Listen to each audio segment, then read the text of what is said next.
broadly speaking, our national emergency response is not up to scratch. And the earlier we address that, the better. Because given the frequency of these disasters, I don't want to be prophetic or whatever, but I look at the frequency, 2020, 2023, 2025, then you add the history of the caseloads prior. We need to be prepared.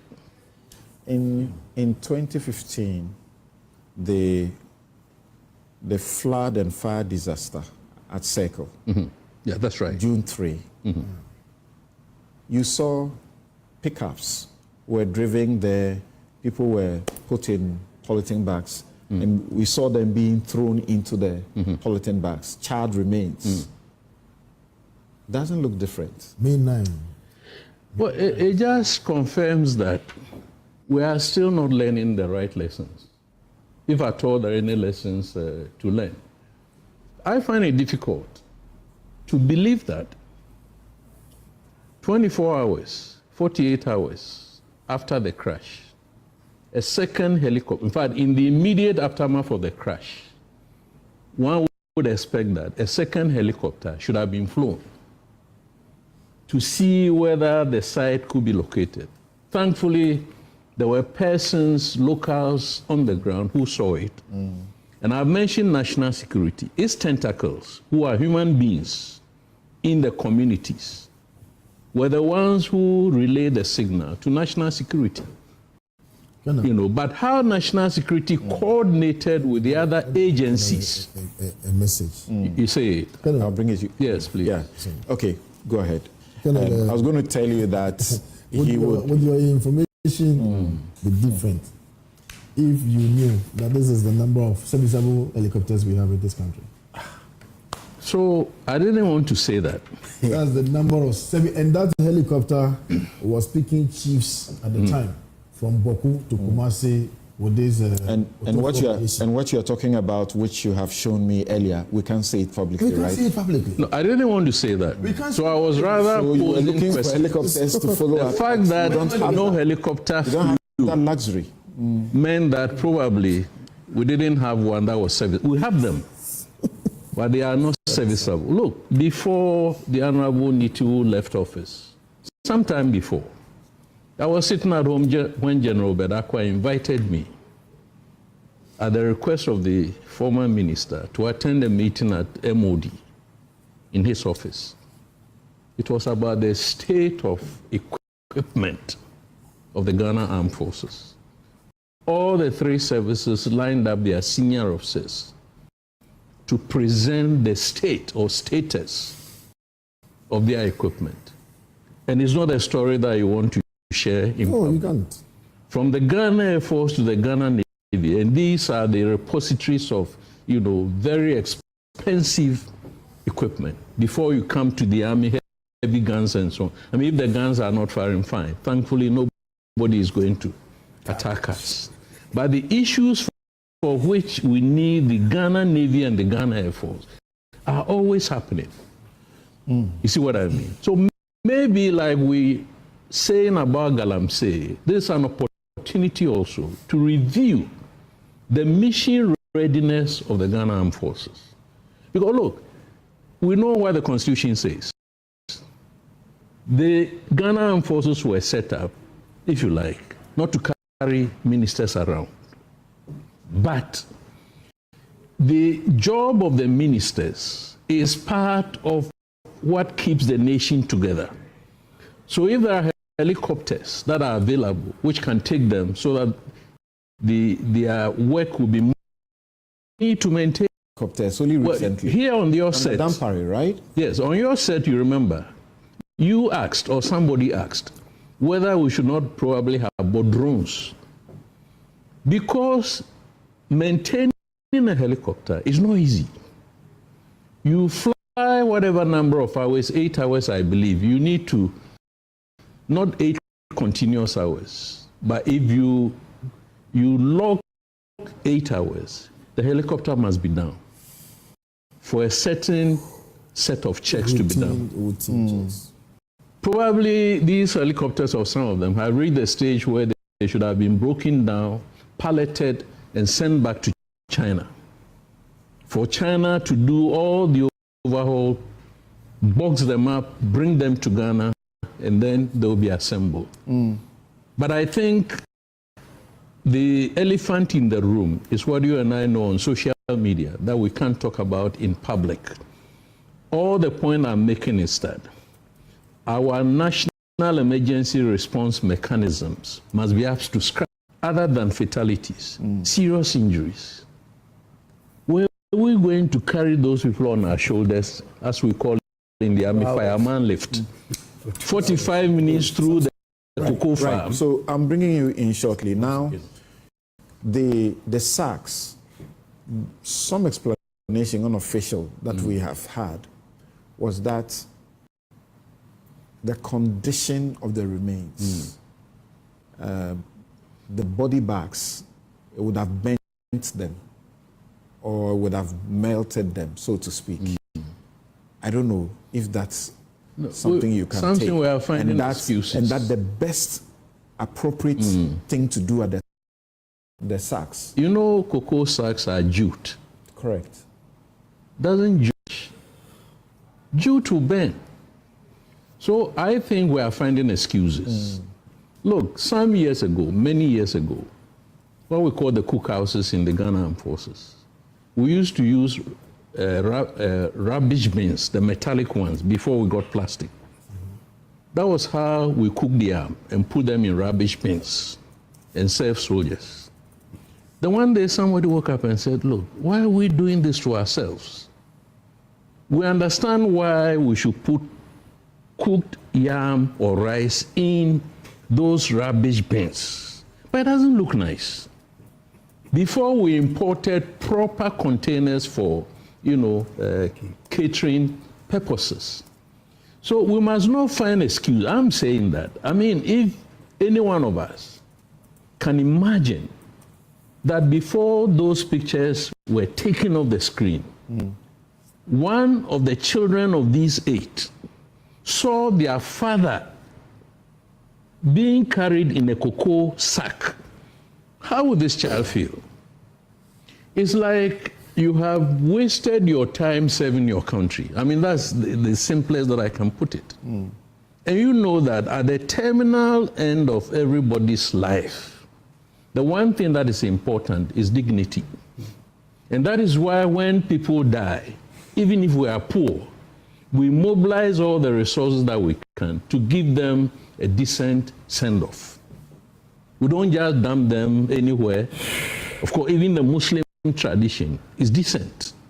How you are, wrapped up in the white shroud and so on and so forth. We didn't do well. We haven't done well. It's unfortunate that we cannot, recover ourselves from, this sucks, whatever it is. And I'm also asking, what psychosocial support are we giving to the family? I believe all the family members are sitting in their houses with occasional visits. Excuse me.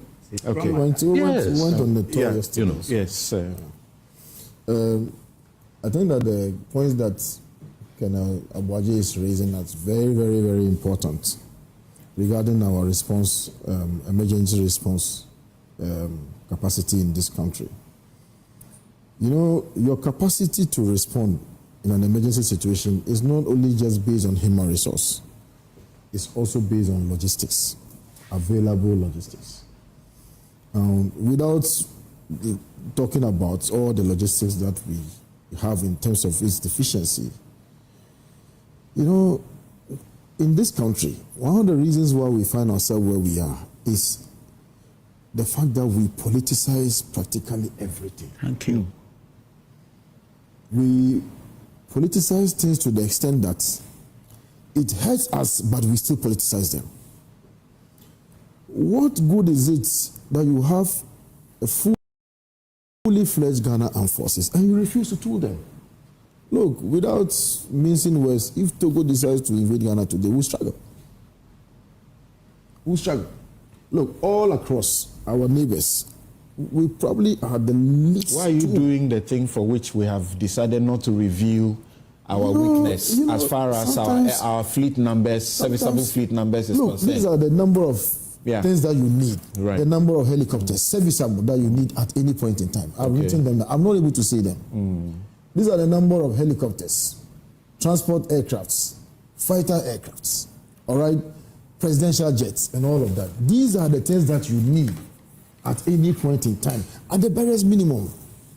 But any time that we start talking about at them, the barest minimum, on the other side of the barest minimum, you need about 6, as we understand. We'll start screaming. We'll start screaming our voice hoarse. He said, no, we don't need it. We don't need it. We don't need it.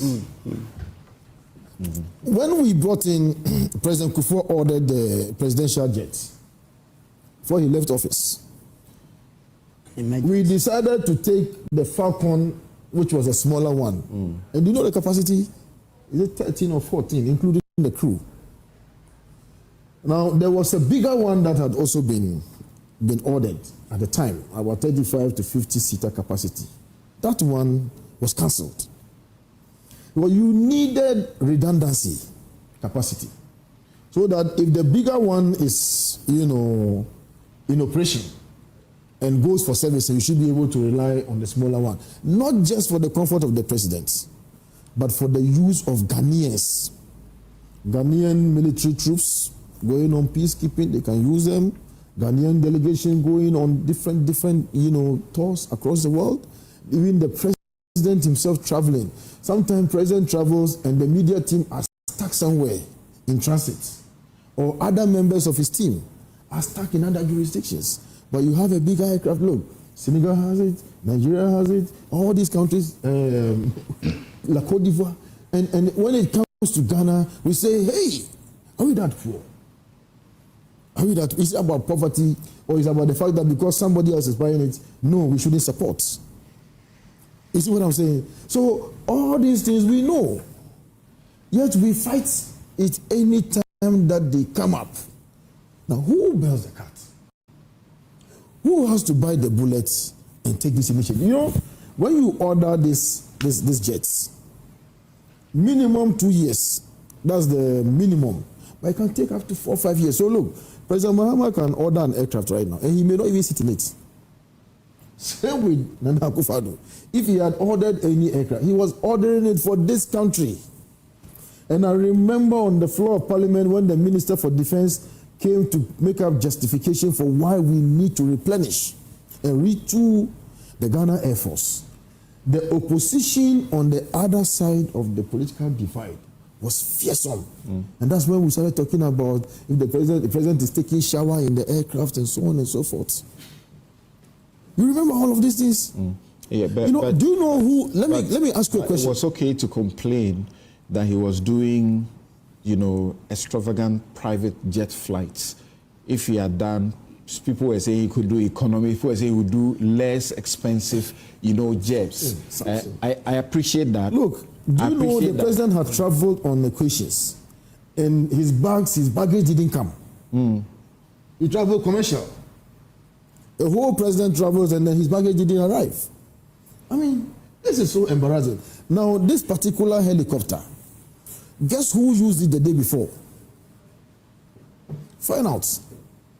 Who used that helicopter the day prior to the disaster? And guess who? Who did? Guess who should have been using it that day? I don't want to know. You understand? Look, these gentlemen have made the ultimate sacrifice. They died in the line of duty. And that's why people continue to condole with the president, because really and truly, these are matters that are within Article 58.3. The president either executes his executive powers directly or indirectly.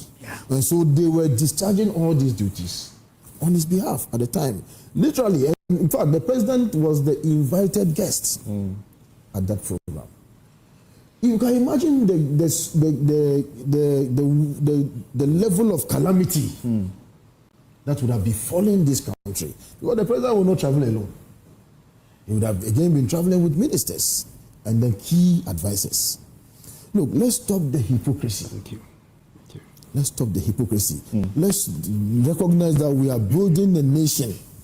We are not building a nation for one individual. We are not building a nation for one party. MPP was in power a year ago. Today, who is in power?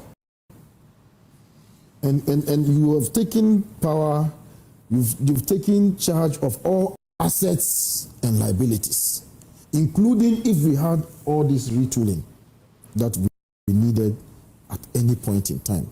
So really and truly, we need to have a national conversation about this matter. And it has to be dispassionate, non-partisan, and nationalistic in outlook, so that at any point in time, we are battle ready. Look, this Falcon that we are talking about, where is it? How does the president travel? The president travels with his brother's aircrafts. Is that the ideal situation? The aircraft So that has flown the remains to South Africa. Exactly. So if it's, what was he going to travel on? Something, a quick one. You know, I have my own personal views about presidential jets and so on and so forth, but this is not the time for it. But I want us to remember ourselves, the great book that you wrote about our former president, Kutuwa Champon. For all the time that he ruled this country, he never flew anywhere. I did. There are rumors that, or anecdotes that some fetish told him not to do that. He went the breadth and length of this country by road. by road. The situation, and at the time, we didn't have the communication technologies that today we have. That when a president is traveling, fortunately at the time, our roads were much, much better than today. Even if we ground all our aircraft and say, no, go anywhere by air, where are the roads? We don't have the roads. We don't have our waterways. We don't have our, air capabilities. So what do we do? What are our priorities? Okay. So I'm come to the two other guests who are right here in the studio to speak about matters of some lapses with the forensic process, and also Professor Ajmandria will also continue the discussion on, and remember, each one of them is telling us the one thing that they think ought to be done to immortalize, our friends. Let me go on the phone lines now. Let me talk to Kwame Sefakine. Kwame Sefakine is a veteran broadcaster. He has hosted, perhaps, but for the crew, he would have hosted these men many times. Some of them, he would have had closer friendships and relationships with. Kwame, thanks for joining us this morning. Thank you, Samson. Right. And good morning to the other panelists. Right. How are you processing, what has happened, and what are you thinking about? Samson, sense to me, but it is what it is, and I still have this very heavy feeling in my belly about what has happened, and asking myself questions. Samson, it could have been me, it could have been you. Right. Imagine if I was MC for the event, or you, our friend Omanepo and our friend Mutala, said, join me on the chopper. Could have been us. And since when the person I was having the meeting with says, oh, I have an appointment at 4 p.m. And then we're just talking. And then barely 20 minutes after he said that, I got the news. This was just before noon or thereabouts. And I said, you have a meeting with Murtala. I am getting conflicting reports right now. This is what has happened. He says, oh no. Then he opens his phone and shows me the chat in the morning between him and Murtala. And so he refused, or he was, he was. I said, bro, this is what I'm receiving. Let's just wait. So we all start, asking questions, going to ask other people, checking out our various forms to find out, and it's confirmed. I'm broken. I'm shaking. I mean, speaking to you right now about it is so surreal because I knew Dr. Samuel Sapon. He sent me a message about a week before the started being dead. And I've known him since his days as KMA boss. And we've had a very mutually respectful relationship. I mean, he's much older yet, but he always saw me as a younger brother. And so every night, I read a conversation and all that. So if you ask me how I'm feeling something, I'm not feeling it doesn't make sense. I know Nomani Boama since 2005, thereabouts, when he joined the CJ demonstration, the Wahala demonstrations, and eventually became who he became when Dr. Mills and President Mahama became president the first time. We've had a interesting relationship. Nomani Boama and I had this thing where every time we meet, we're like working for you. And we'll laugh over it. We had our own reason we said working for you. If you remember that line for President Mahama then was working for you. So it's hit me like it hit everybody else. I really don't know what to say. I don't know how to go about it. I don't know how to process it using your word process. Captain, forgive my French, but it's crazy. It's crazy. Yeah, so we all know you. We know how fluent you are. You have a gift of the gab, and now you're struggling even to find the words. Just like you, when the news came, and because there are people I can reach in minutes, I wanted. So what I did was to send messages. It takes long. Even if we are in meetings and you see the other's message, you give a response to tell them that you're in a meeting and you get back. I waited, and there was no reply. And then the chief of staff came to confirm. So what's the biggest message you would like to send across on this occasion? Captain, I say this on my show every time. Let's make it up. Religion in politics. At the end of the day, we are human beings. We are the same people. We should let the wahala on our differences and promote what matters. Because here we are. If you want to criticize it, it is, and if you want to go religion, it is Christians and Muslims who are past. Really, what can we be a bit more tolerant? Because I am broken, Charlie. I'm broken. Murtala was what, 50 or 51 or thereabouts. Omani was about 50 or going on.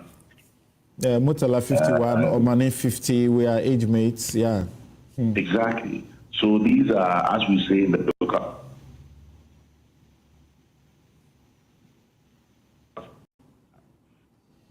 you'll understand that what has happened is tragic. And their poor wives, children, mothers, fathers, family. Maybe this should be a call sign to all of us that Galamsey has brought us. Because they were going to inaugurate a program that had to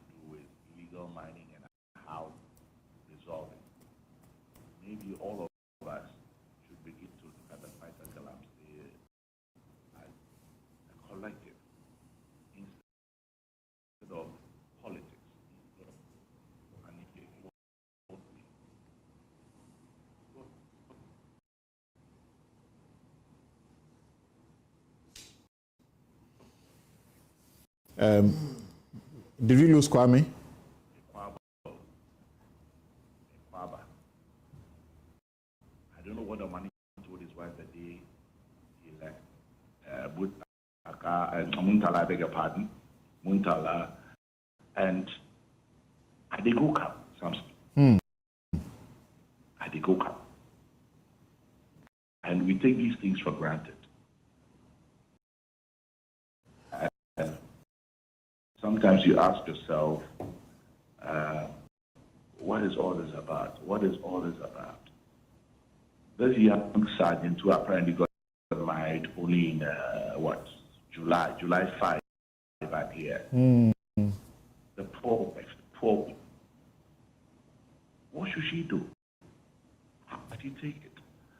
The flying officer's wife is a naval officer. Can you imagine the grief they're going through?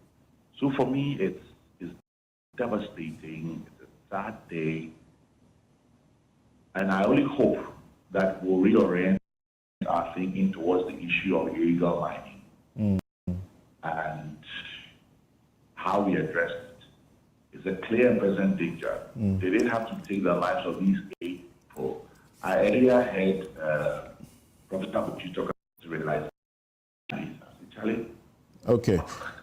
Before you take leave of us, as someone who has been in this field for many years, done it very successfully, what will you say to the media and the media's coverage, particularly on the very day, beyond the day when the president had constituted these, teams to go to the various homes of the fallen heroes, how the media covered those as well? What do you have to say? Samson, first of all, I think that all of us should bear President Mahama up in prayer. He must be the most broken person in spite of our collective grief. These are 2 people he did trust, left. He must complete. And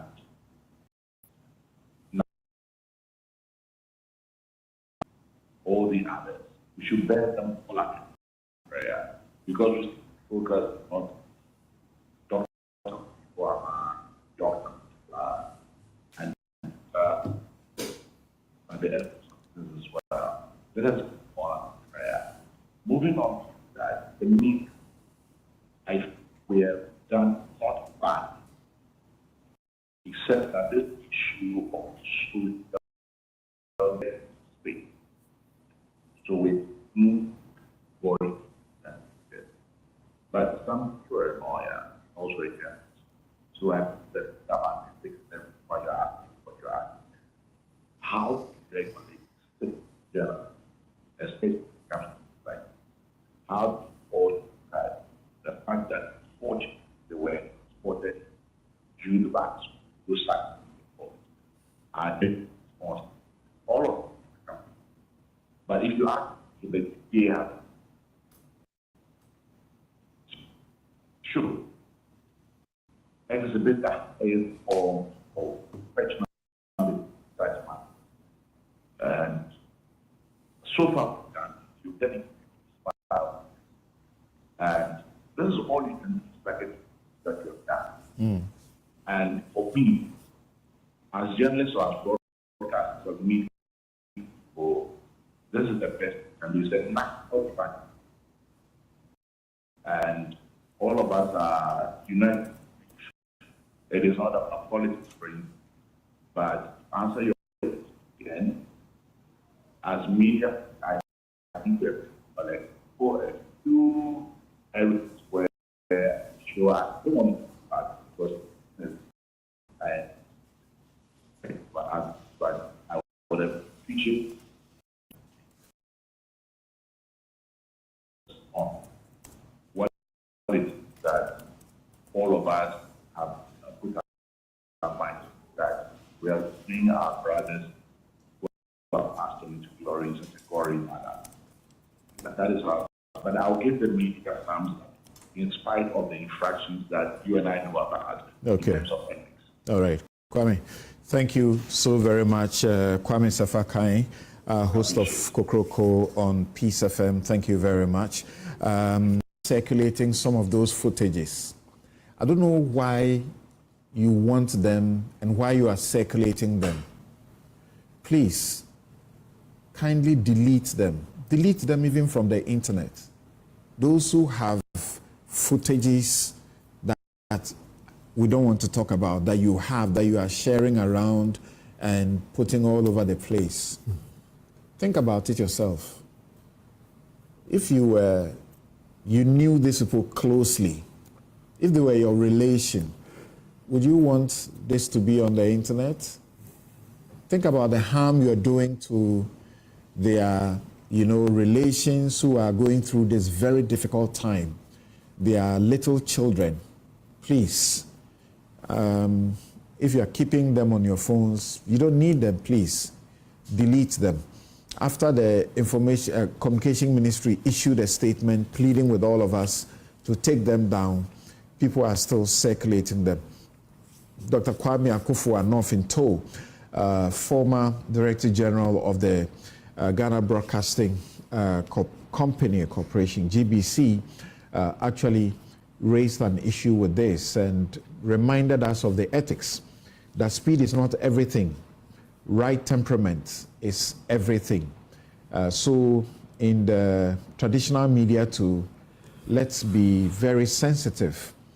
You go into the homes of the relatives of these fallen heroes, and people are grieving, and you can't take your microphones away from them. You can't take your cameras away from them. They are genuinely grieving, and you're actually blocking them because you want to cover more of the grieving. What's that about? Anyway. Okay, so we come to the studio to finish. Sorry, Abochi, Professor Abochi, you will have the last word as our guest joining us via Zoom. And I was asking about the one thing that is on your mind that has to be done.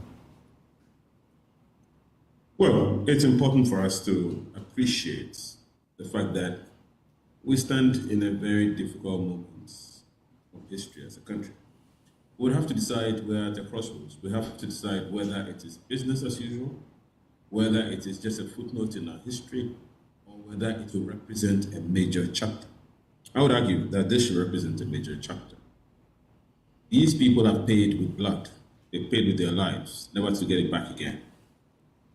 We do not have to exercise the option of treating this as yet another chapter, another aspect of the business as usual attitude that we've demonstrated towards this. We have criminal laws in our Criminal Offences Act. We have criminal prohibitions in our Environmental Agency Act. There are rules already existing. We don't even need to go to Parliament, which actually criminalizes environmental degradation, which criminalizes the pollution of our water bodies and water sources. We have to implement these. We do not have to constantly do the political calculus and ask ourselves whether a person involved is politically connected. So that if it's politically connected, well, we don't have to enforce the law that we have to enforce. We have treated environmental crime as if it's a sub-crime. Environmental crime is a regular crime, and it has to be implemented as such. So I would like to urge something of a brutal opportunity, brutal and a sordid opportunity for which people have lost their lives. This should be a moment of national awakening. It should be a moment of national reckoning. The United States had 9/11, and it redefined how it approached the treatment of terrorism. The United Kingdom and other countries have had their moments of national awakening and reckoning. And these should represent a new chapter for us to now show a new collective resolve that this grief we have suffered, this tragedy we have suffered and endured, this moment in our national chapter should represent a clean slate, which should demonstrate our resolve never to tolerate again. Because some people in their quest to make money at all costs, would decide to poison the entire country, would decide to, as it were, endanger our lives, our food chain, our water bodies, and our water sources. And because these persons might have sort of financed political enterprises over the years, political actors will now have to look beyond that, to look beyond, if you like, those shackles, the shackles of political financing, by reason of which the Nanado government, many will argue, paid a price for not fully going against Galamsey, by reason of which some people continue to question, even the current, in terms of fully, going against Galamsey. The sheer price that the current president has paid, somebody he deeply, deeply trusts, has been lost, and his key officers have died to this. I'm confident that the president is going to come out of this a different person, and I'll be delighted to see that different entity of the president that will see the people who have to pay the price will no more have to be the average Ghanaian, but the criminal corporates indulged in Galamsey. Help me, I want to be sure about this. You're a member of the Ghana Coalition Against Galamsey? I am, yes. You're also a member of the One Ghana movement. Both bodies have issued statements. And in the Ghana Coalition Against Galamsey statement, they say that the bloody price paid should imply that as a country, the persistence of the menace can no longer be tolerated. As a demonstration of our utter disenchantment, the coalition hereby with immediate effect call on the media and all Ghanaians to stop calling illegal and irresponsible mining as Galamsey, but rather as environmental crime perpetrated by environmental criminals to reflect the reality of the forces opposing the good of the environment. And then among the demands that they make, they say there's a need for targeted state of emergency to apprehend the forces persistently fueling this environmental crime and gradually bringing our country to its knees. Targeted state of emergency. Can you explain that briefly, finally, for us? Well, I think this is a calibrated request, and the reason is because it appears that the question of declaring a state of emergency has garnered some political controversy over the period, and the coalition doesn't want to get bogged down once again in the controversy. Some people have argued a cost-benefit analysis, saying that declaring a state of emergency generally, either in the whole region or in a whole district, or even in the whole Ghana, on Galamsey could be too costly. The issue of timelines, the issue of thresholds, and some other issues are things that may not have been necessarily evaluated over the years. So to avoid the loss, the potential loss that Ghana may suffer if we declare a state of emergency to our national life, to avert that, we should just not declare it. So this call is calibrated to reflect that concern, essentially urgent that maybe we can have a targeted state of emergency. And a targeted state of emergency could involve targeting the specific subject matter involved, targeting the specific area involved, targeting the personalities involved. We may even have to declare a state of emergency for particular entities. So this one is just to reflect the distinction between the generality of state of emergency declared either in an area or affecting a particular enterprise, as opposed to a more nuanced but carefully defined and calibrated state of emergency dealing with this. Okay. This statement is signed by Kenneth Ashigbe, Professor M.A. Akodugu, Senyo Hosi, and Darrell Bosu. And I refer to the One Ghana movement statement also. And in a part of that statement, they say the movement urges the government to support the bereaved families and hereby calls for the institution of a government-funded group life insurance policy to cover the dependents of government appointees. We must protect the families of those who elect to serve our country. This should be where I get your final comment on. Yes, I absolutely support that from One Ghana as well. But I would like to add, I'll hasten to add very quickly, if you allow me, Samson, the fact that I think as a country, and I'm sure perhaps the government is thinking about that, maybe we should consider the day, I'm talking about the 6th August, we should consider that day a day of national commemoration perhaps a day of Patriots or a day of the environment, but some commemoration in remembrance of the people who have paid the ultimate price. Okay. But also as an opportunity to reflect on how the environment could cost us all.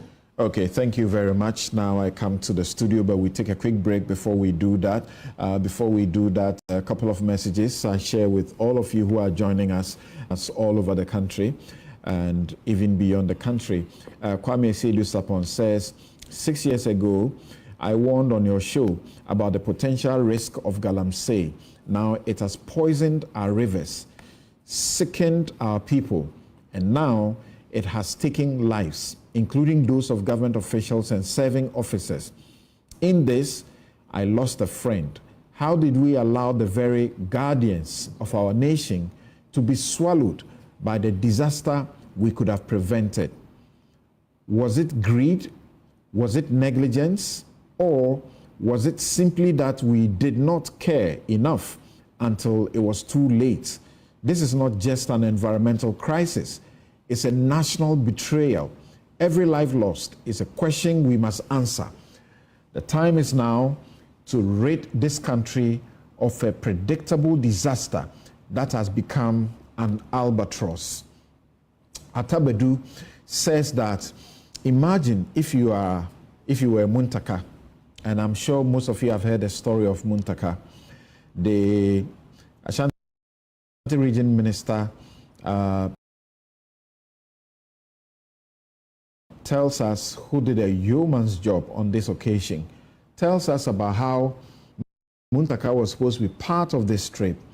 And I think something happened. So he actually called him to ask him to arrange for a vehicle that was actually supposed to be on this trip. And it was who said he needed Muntaka at the time he wanted to move. And so he refused to allow him to go because we were going to have a meeting in which the Interior Ministry needed to be represented to help it to be done. That's how come Muntaka didn't join that flight. So it appears Murtala, who was going to take a commercial flight to Kumasi, where he would have been received by the Ashanti regional minister, and then they drive to this event, then had to now be called to join this train aboard, but was literally dragged out by auto forcing. What would you do, or how would you feel? Escaping death by a hair's breadth. Let's get psychological support for all of them. And if you were watching from the so I'll take a break. I'll return quickly. Thank you very much. That's it.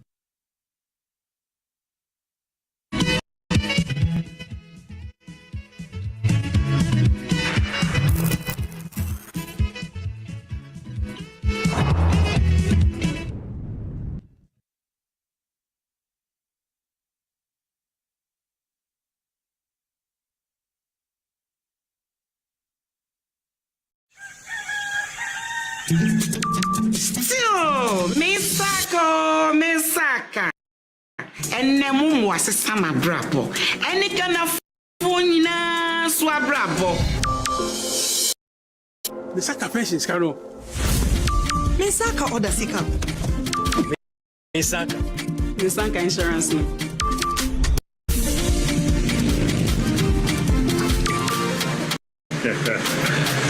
Misaka loan.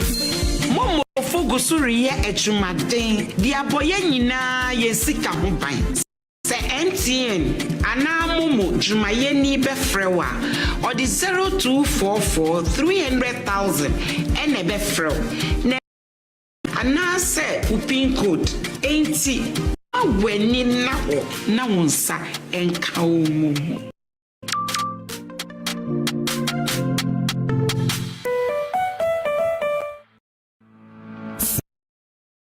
For decades, we have helped businesses connect with their trade partners all over the globe. From Ghana to Burkina Faso, Côte d'Ivoire, Benin, Togo, Senegal, China, Morocco, France, Netherlands, and many other countries.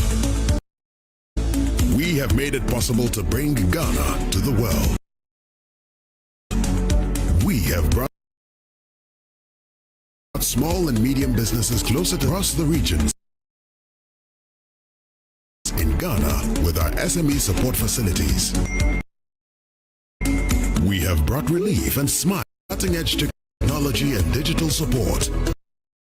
We take the burden of complex thinking off you, making life simple. That is who we are, as close as a partner. Bank of Africa. Having gone to Translight Solar, really, it's been one wonderful experience. Since the system was installed in my house, my daytime could be somewhere around 20 cedis. And so I've seen a marked reduction in my bills. And because of that, I'm not paying as much as I used to do when I was relying solely on the national grid. My house has now become the city on the hill. With this current DUMSO, anytime my area is off, my house is well lit. Everything is on point. And I can get as much as 13 to 14 hours with my ACs and everything working perfectly well. So I can say, as for Translight, they are the truth, the way, and the light. You have to speak to Translight today. In fact, speak to them now, right now. Translight Solar. Translight Solar. Welcome to the McLean Air Series. I am Joe McLean, your guide to the smoky, dusty, cloudy, choky side of life. Today we are visiting some places that pour with pollution. Let me mask up. Vehicle fumes have taken over the air, and soon this place will find it hard to breathe. According to the World Health Organization, as many as 28,000 people die every year in Ghana from air pollution. You live here, you breathe dirtier air than the whole of Accra. Look, let me show you. What an irony. No burning here. Posh areas are not spared from the smoke. Look, we can't ignore this. Do something. Call 057-972-4072 or send WhatsApp. You can also speak to your assembly so we all can breathe freely. This message was brought to you by Infinity 970 with support from Breathe City. Now let me tell you why you Mary Valley as your conference destination. The new modern amenities with the tranquility of nature, providing the perfect backdrop for your next seminar and corporate retreat. The only conference destination with so many activities. You don't have to travel to visit your tennis club, the gym, or the stables. They have it all. Enjoy this rooftop viewing deck, basking in the sunlight with the sight of wild animals roaming freely in their natural habitat. At my break, I'm able to practice my putting. It's a unique experience that sparks creativity and rejuvenates the mind. Visit Safari Valley Eco Resort in Ghana, bringing you closer to nature. As a young mom, you're not always sure that you're doing it right. Choosing a baby care product for your child can sometimes be difficult. I choose BabyMed Hypoallergenic Skincare products, specially formulated to suit my baby's fragile and sensitive skin. A complete range of products that makes every bath time a moment of tenderness and well-being. BabyMed, baby-specific care products. Yeah, Bongo. Hey, again.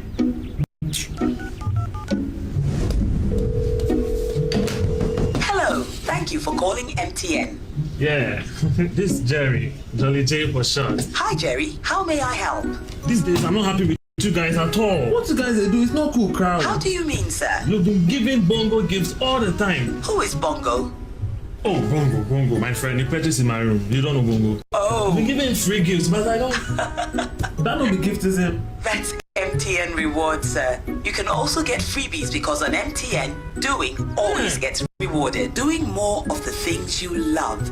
Talk, text, browse, and more, and you get to redeem free call time or data by simply dialing *550#. Oh, sir. Yes, and on Fridays, you can even get extra special rewards like food vouchers, shopping discounts, and much more. Didn't tell me anything.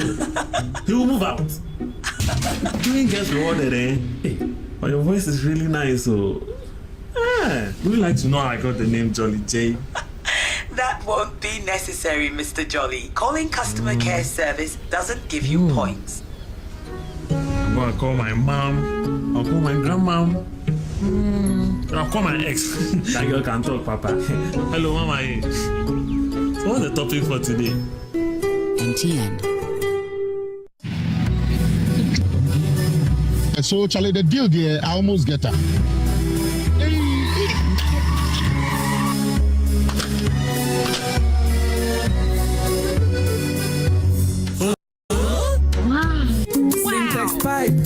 As tough as it can. Yeah, you're so sorry with your back, sorry. Oh, what are you?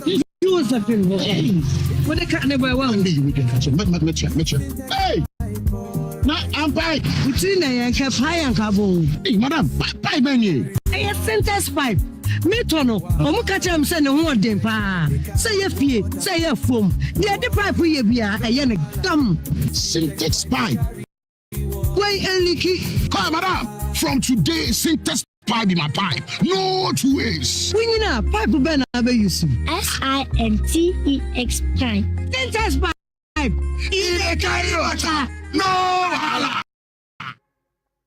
Hi. Now let me share my wildlife experience with you at Safari Valley Eco Park. Welcome to Safari Valley Eco Park. Our electric shuttle pulled up, and in no time our tour began. We were surrounded by wildlife from the moment we entered to the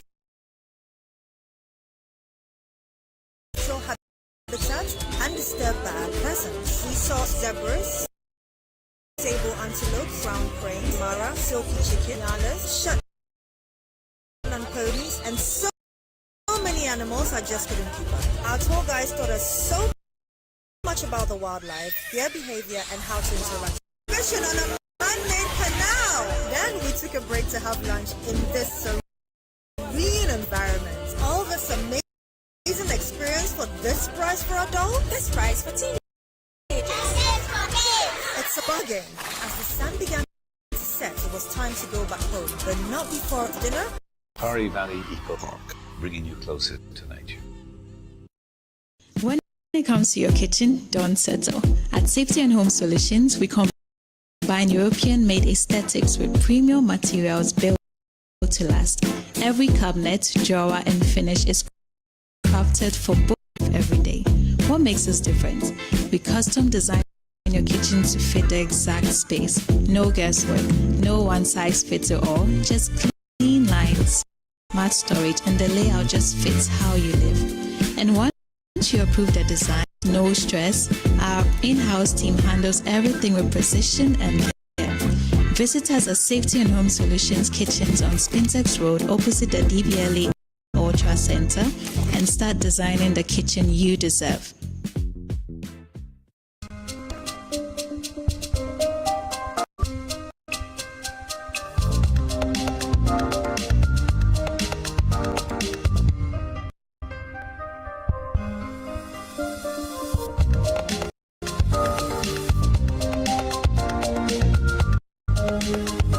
Miss VIP Magnetic Perfumes.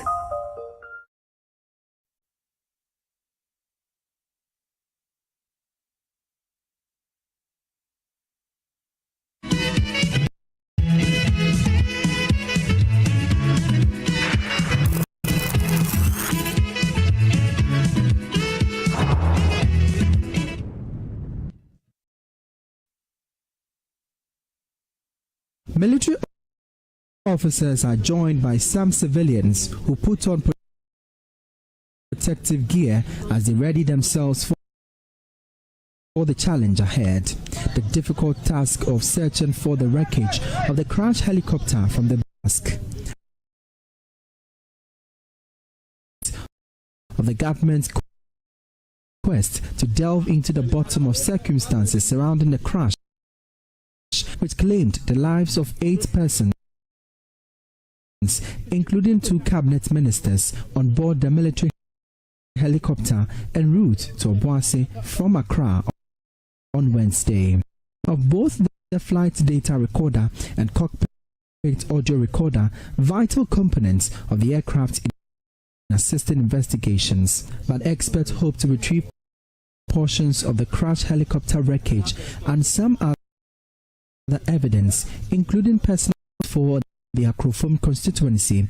Joseph Azuma has been courting the support of nearby communities to aid the search.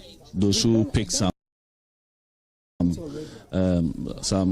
from the or anything from the incident site, so that who first visited the scene pick some let's say pieces of so it was something that we thought wise to come and talk to them,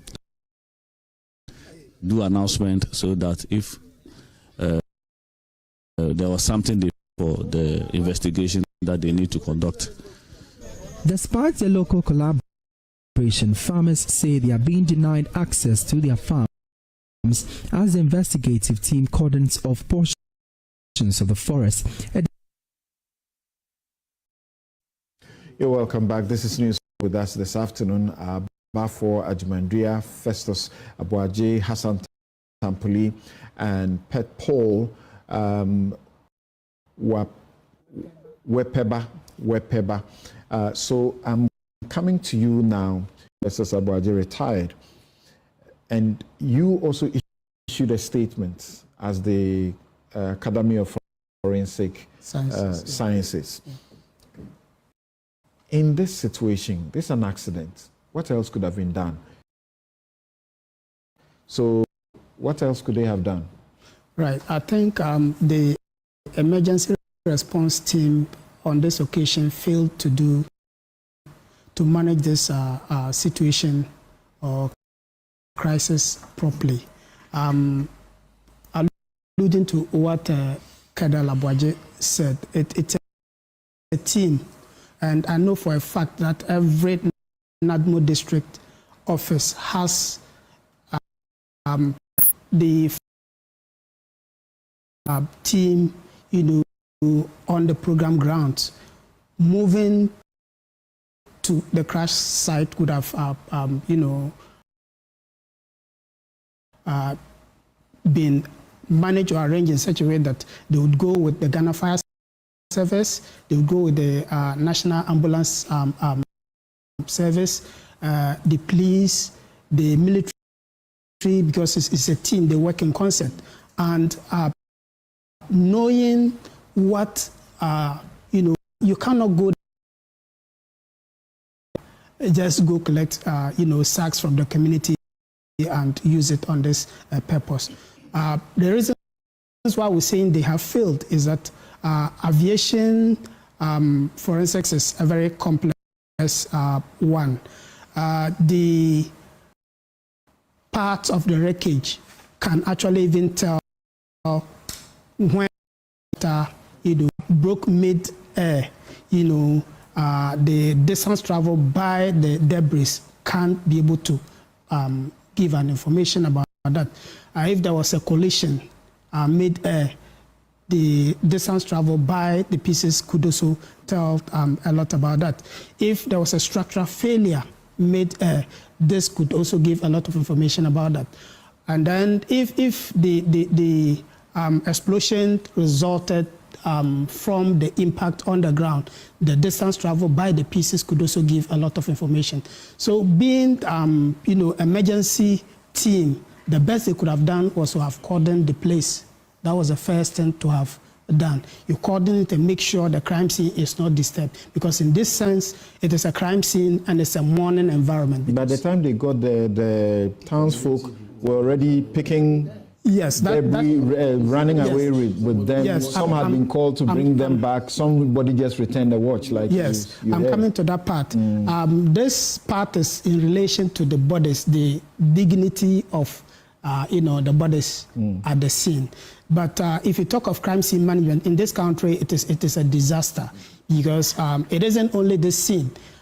If there happen to be a crime scene outside right now, a lot of people will troop to the scene, contaminating the scene and incriminating themselves because they're going to leave their own biological material at the scene. Investigators will come, the evidence that they're going to... Naturally, we like to help each other. So what is wrong? Getting into a crime scene? Yes. Is it a crime scene, really? Yeah. An accident scene and seeking to help? Yes. There are do's and don'ts in this train to do most of these things.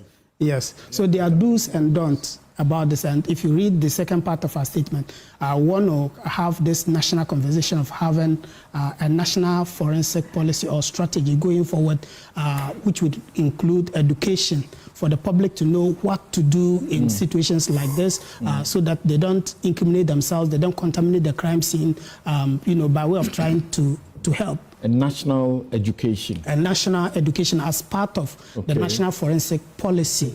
All right, we're going to that would be useful because, as we understand, it took some of the journalists who got there a little early to tell the townsfolk to return some of the parts of the aircraft that they had taken. Yes. And also asking them to move away. Yes. Right. And the reason why I said the place should have been cordoned is that the pieces that the villagers picked, when you're managing a crime scene, you want to take pictures of materials in situ where they have fallen originally. They returned them. They did return, but that will not serve a good purpose because if you're going to use physics to be able to determine the impact, the direction of impact, all right, they took the part away, they're bringing it back, they cannot actually tell you where they picked it.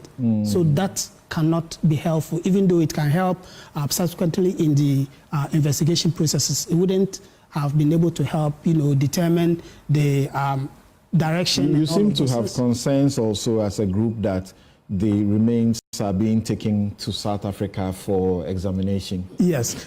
Before I even come to that, just a quick one. The management of the bodies, as Colonel put it, one, if you put the bodies in a body bag, you have what we call biohazard or health and safety issues, because those that are going to carry the bodies, if there are body fluids that are going to leak, onto them and bystanders, and these body fluids have any pathogenic organisms, you're going to transfer it to them and they will subsequently spread it within the community. So that is a health risk. Again, if you're talking about maintaining chain of custody, if you put all of them together, you're not going to be able to tell where you found what, and you picked it, and that will be able to help in forensic analysis.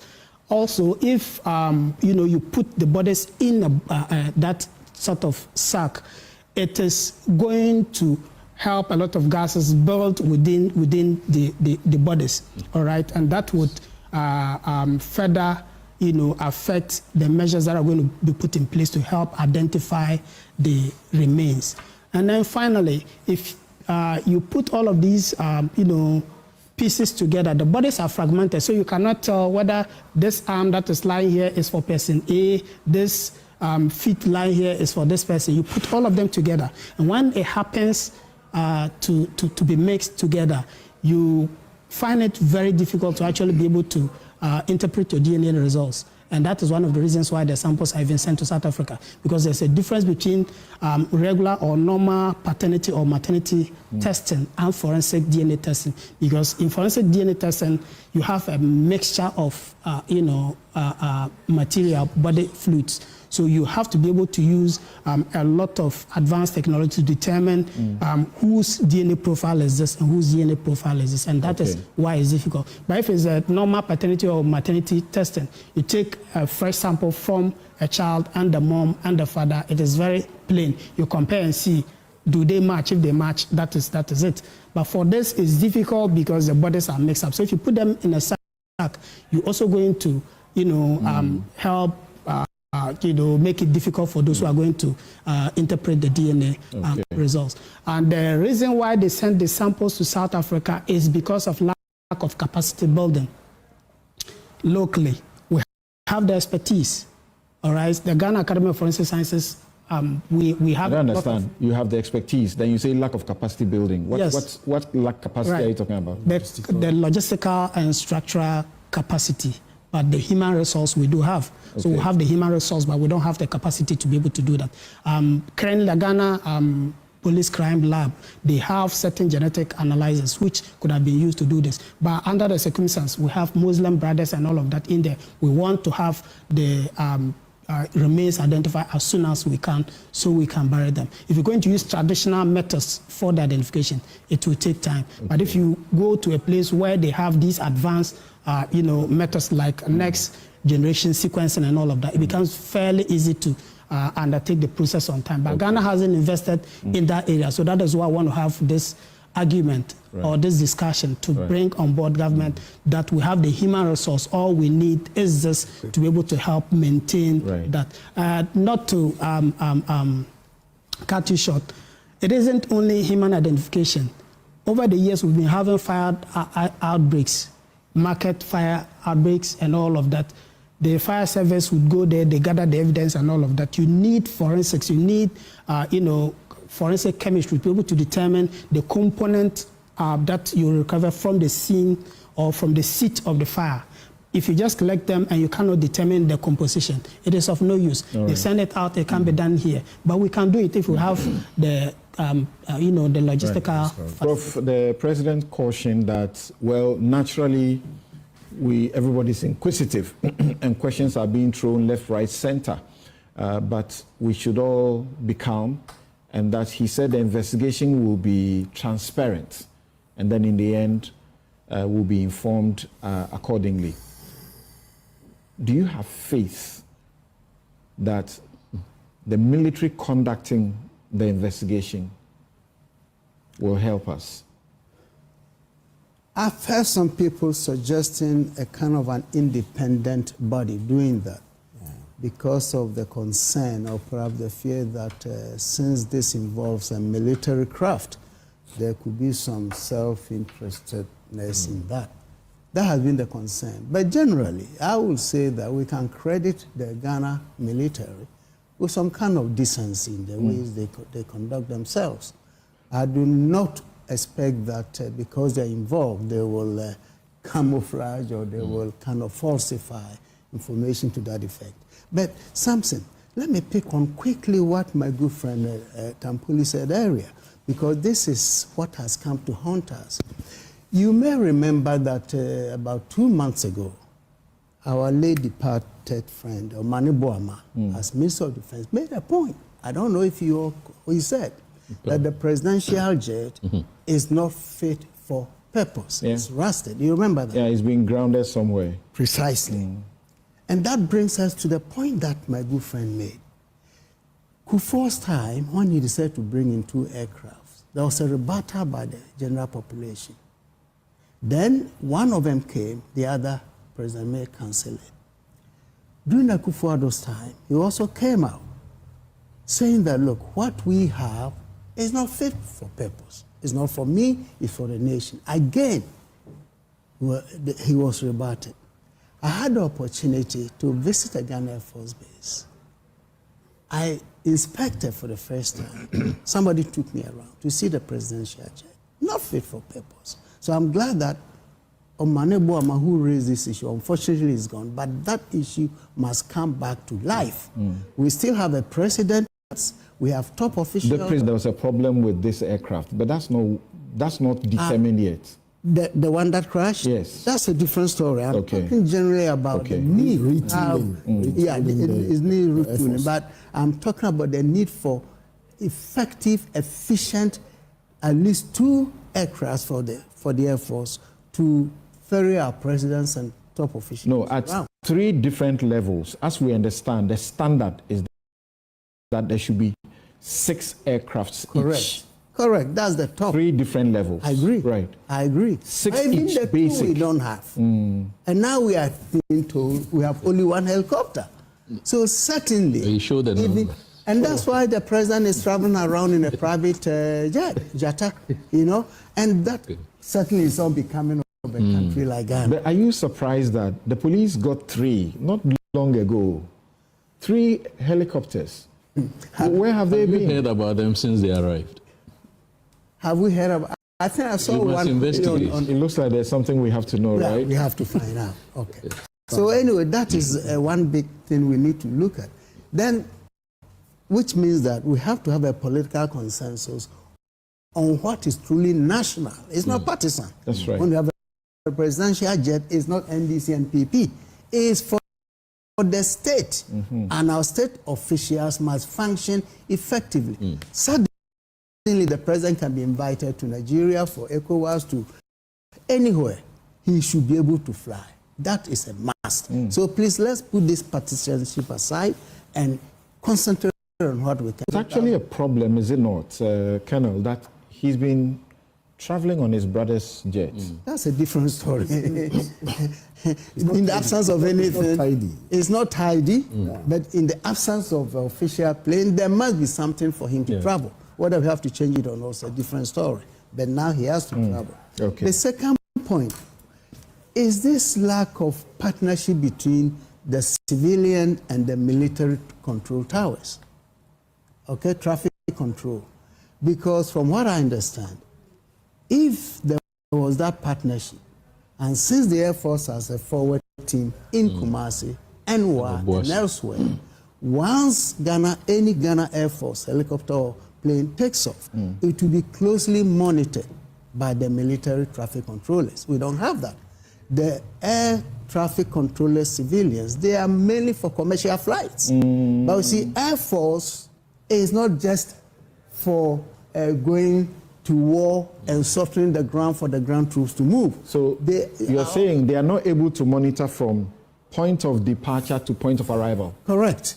Which they should have a capacity to do. Correct, which they should, because in this case, if there was an Air Force monitor in Kumasi, closest to the site, I'm sure communication could have taken place earlier. And even if it failed, they'll be the first to know, to ask for the second flight, like you were saying, to quickly move in to secure the place. So as it is now, until the black box has been analyzed, we wouldn't know exactly what happened. And as we understand, the black box is very difficult to analyze. It takes a process, and it must go to the manufacturer. There you go.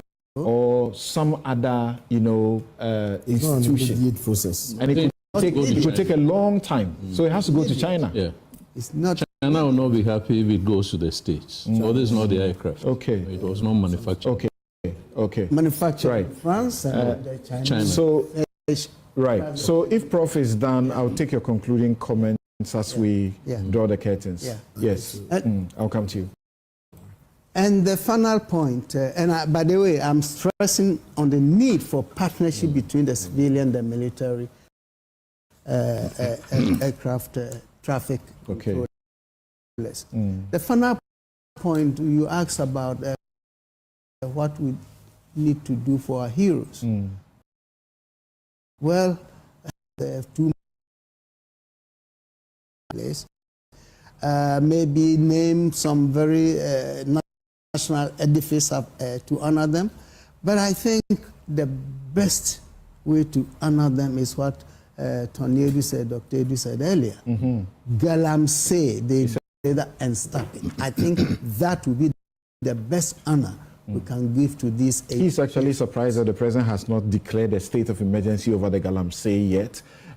Yes, maybe it will come. Maybe it will come soon. Still, I don't want to go into the area of Galamsey and so on. But you and I, all of us, will be aware of the quantum of disinformation, misinformation, conspiracy theories. That's right. The fact is that, as of now, we don't know what the cause of the crash was, or the causes were. Right. We know the manner of the accident that it crashed. So until we have definitive evidence as to what brought the aircraft down, I think all of us, in good decency, must stop, spreading all manner of, some of these disinformation, misinformation. You have the last word. To the memory of those who have departed. Thank you, Samson. I think the best legacy that we can give to the memory of these fallen heroes, led by the President of the Republic, first of all, is for the President to revoke LI 2462.